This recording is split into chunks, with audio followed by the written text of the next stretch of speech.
Please welcome our first speaker, New Year for Open Media, Arnaud. Hello, everybody.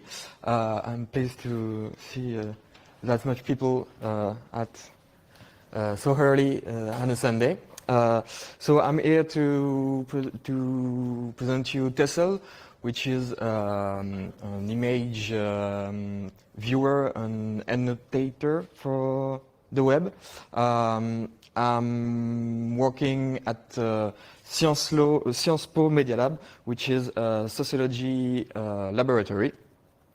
And down there, I'm sponsored by the Forecast courses, which aims at, well, as it's explained here, to teach students and therefore future researchers to study controversies on the web and how controversies proliferated on the web with the new tools. So that means that my work is to build tools for researchers and students. So researchers are really strange people, like everyone, like every group of person. We have very different set of technical capabilities for our researchers. For example, the guy on the right, Donato, he's know a lot of skill. I know researchers that train their own AI with their own neural networks and everything, and there are others that can't even autocorrect the iPad autocorrect. If you read some emails written by Bruno, you'll know that some phrases are unreadable because he doesn't correct, and well, it's it's easy to say you're not postmodern when you can't correct your iPad. But and they have a need to share their work easily and in a permanent way. If they have publication and everything, or works that are published on scientific reviews, well, the publication needs to stay and to be fixed. And the main point is that researchers want to explore things, and they don't want to have to install EV machinery or EV things on computers. They can't build their own infrastructure to, well, for example, open big images. I can't ask a researcher to set up a tile server for himself. So I have to build tools which are easy to use. And yeah, that's it, easy to use. And my journey with big images, well, that's why I will call HD images. I think it's funnier. My journey with big images started not because of an technically unskilled researcher, but because of the skilled one. One day, Donato came to me and said, well, I need to annotate and build some storytelling around the network. Yeah, well, that's good. We already have tools in the data in the Media Lab to do that. The problem is that, yeah, he know a little bit of JavaScript, so he made something terrible. On his graph, SVG graph, he replaced all the nodes, so just a circle in SVG, by HD images. Well, I don't know. Well, I know why he did it, but it's it resolved to a really, really big image. So he told me, my computer does not work anymore. It's too slow. I can't open this graph, this network, because, well, the image it generated was 700 mega octets. So when you try to open an image that big, it will at least his or my computer explodes. The other question he asked me is, wow, why are you always using the same picture of me? Don't you have any other picture of me? No, I don't. That will be creepy. So my journey started with this conversation. And to sum up, I needed to be able to open really big images. So I if you can imagine, a network is already kind of a big image. If you take one of these nodes and make it an HD image, everything scales up, and it's way too much for a computer. Let's define what's kind of a big image. We stumble upon big image and how to use it especially in cartography, when you use graph or networks, or for any high resolution photography. Is it the weight that counts? Not really. There is big HD images that are not that heavy. We will talk more about size in pixels, and for me, a big image is around 100 megapixels. So it's starting to they see some example of big images. This one I love is the Andromeda Galaxy. It's really big because it is 40,000 light years long. So this is big. It represents hundreds of millions of thousands of stars. And the original TIFF size is, I don't know, 4 giga. So it is a big image. We will try to open it now to see how a computer works. So I clicked on it. Up. Sorry, I have to leave the window mode.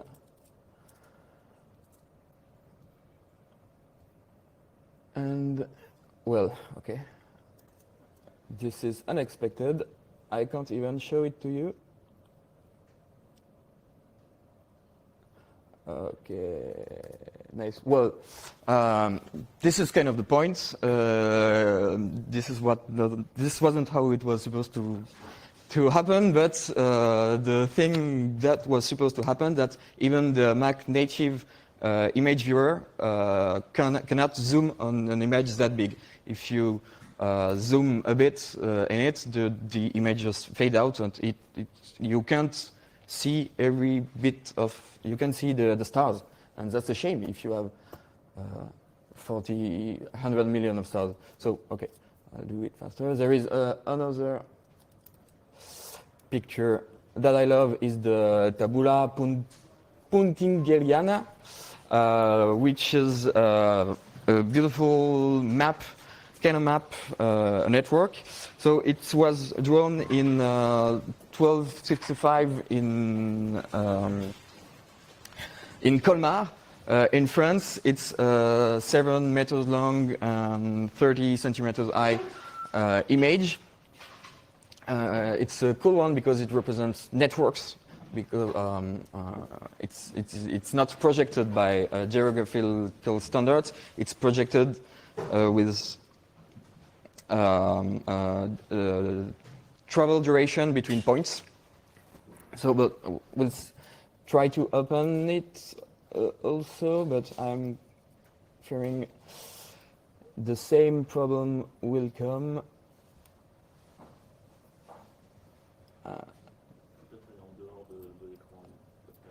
En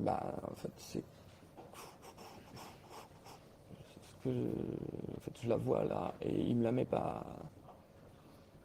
Ou alors c'est moi qui me trompe. Voilà. Yeah, excuse me. So this is the tabula penultima. So this is what happens when I try to open it. It crashed. So this is a problem. Up. I am a bit lost. Sorry. Where is my computer? Okay. What's the problem? The images are too big. A big image is big. The computer cannot handle it. We could sample it down a bit, but that's not what I want to do. I want to be able to navigate through the image and build a storytelling about it. So I don't want any trade-off for that. So who do you think is gonna save us?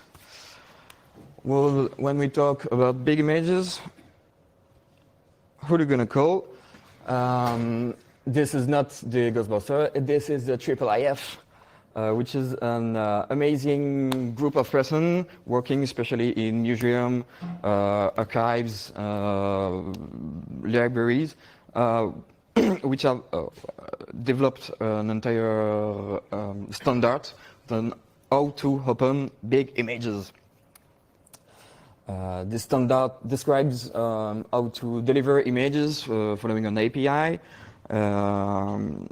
It's how to resize and rotate and change the quality of an image. But as you can see here, the standard is using a server, and I don't want any server because I just want to drag and drop things, and because researchers don't have time to put on a tiling server for their researchers and as their exploration. This next one up is bugged, so I needed to do some front-end tiling. This was a fun exploration. How would you do that?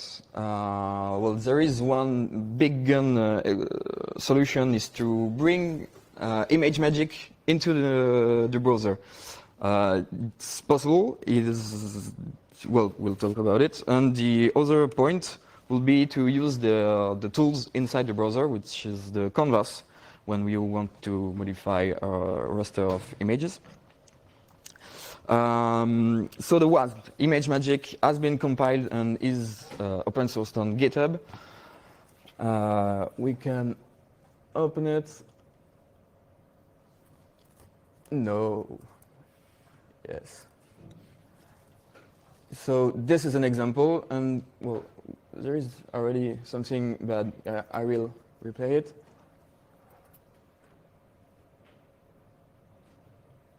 Why is it so slow to put only one image? Well, we'll see it next. There is two solutions. I am lost. So we can use ImageMagick to crop every images and boot ImageMagick every time, or we can build one really long command to tell ImageMagick to build everything in one execution. Those two solutions aren't really great. First, the WAS version of ImageMagick is slow to start. This is what's happening here when I reload. Well, for me, to generate a black and white image and just rotate it, it should not take that half a second that you can see. And if I want to generate and cut hundreds of images, I can't wait. I can't have half a second for every images on boot time. The other point if I generate every images in one command line, my memory will crash because I already have one big image in my RAM, and if I generate 1,000 of images, smaller images for the tiling, it will make my computer explode again. My computer explodes a lot of time. Often. So the both solutions with ImageMagick were not working for me.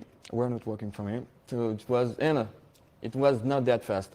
I am really sorry. I lost my benchmarks. So please believe me. I will try to make them again, but it takes a long time to tile images. So I preferred. I will do other things. So. My next solution was to use the tools inside the browser. which is the canvas. And we have now in JavaScript something really cool that we call generators. I guess from other language, well, you all know what is it. So we can now only generate image one by one, so storing them and going to the next image. There is some code for the nerds like me. This is how you resize an image using Canvas in JavaScript. You send the image, well, X and Y position, the area you want to show, and the width and height of the output image. Yeah, the problem is for the moment that using Canvas blocked the main thread. There is something called off-screen Canvas that is supposed to exist, but is not implemented in well, I guess only in Chrome beta. That will allow me to draw images without blocking the UI, but well, no, it doesn't exist yet on every navigator. So to sum up how the generation works, I calculate my coordinates for the tiles. Scale factors is the level of zoom, so how much I will have to zoom to generate this matrix of images. For each of these images, well, this is a quick sample. This is not real code, but this is approximately how it works. And well, I calculate the number of lines and columns I need and go through this matrix and generate image. It just yields positions and area with an 8, and I just generate an image, generate an URL for this image, save it to the local storage, and voila, I can go to the next image. The first one can be garbage collected, so memory is freed and can be freed for each generation. But yeah, so they're generated, but what? It's a blob fish, because now, thanks to IndexedDB, I can stock blobs in the memory of the browser. And well, you've seen it here. I generate a URL, but why? We'll generate a URL on local, if you're doing everything locally.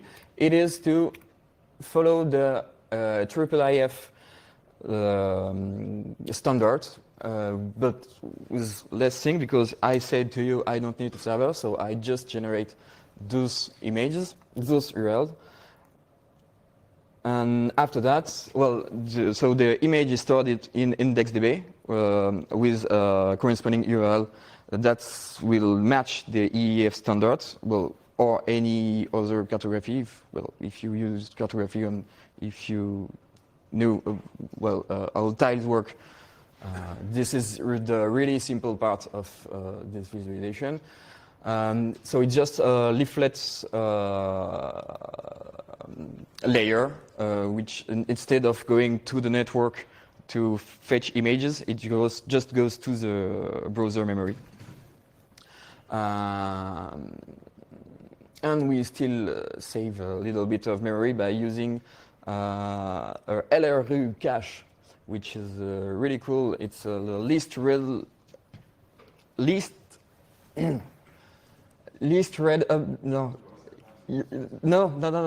c'est quoi? Least recently updated image. So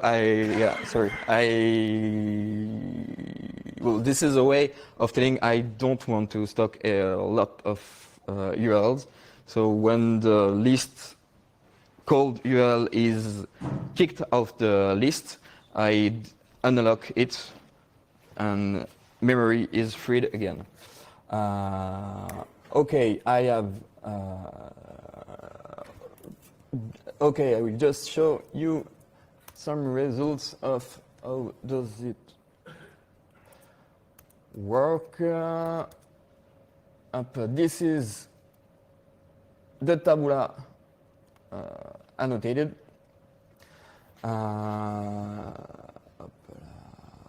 Preview. And now we can navigate through it. Oh yeah, up. So this is just by drag and dropping an image into Tesselle. Well, it takes a little bit of time to parse it, like a few minutes, and I have 9 seconds left, so I won't be able to show it to you. But we can now navigate into the image and explore it. We can build storytelling. Now I'm supposed to explain you this whole perfect map. This is Britannia, my country in France. Well, we'll follow this up. This is Laval. This is Lucerne, which will come to become Paris. So, well, all this part is France. We can continue. This is obviously now Italy, up with Roma in the middle. Yeah, we can snap. And so this image go, yeah, there is also Tunis, which is kind of here. I don't remember. Constantinople, which is on the other side. So yeah, this is the result of the presentation, and the tool will soon be used in the paper. Oh, yeah, too much security. Excuse me. Up. Just want to show you one last thing, and we'll go back to discussion. This is a network built to show the discussion, well, controversies over AI. So this is a researcher that done that up lecture. And well, it will be published, and people will navigate on this image and see. Well, this is the part I don't remember. Well, ouais, on s'en fiche un peu.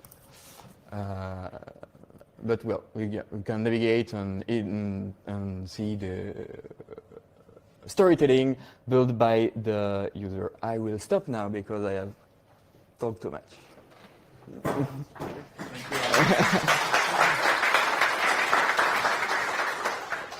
So last I checked, we have no question, online question. Is there any question from the floor? No? Yeah? Yes, a quick one. If I understood correctly, you're using the browser to load the big image. Can you handle really large images that don't fit into the browser naturally? Well, so the question was, can I use Tesselle with image that the browser cannot handle by itself? Yes or no. I'm at the limit because it can the image, the sky image. You can open it on Firefox, but it will take time to load even if you're on local network. It will zoom really well.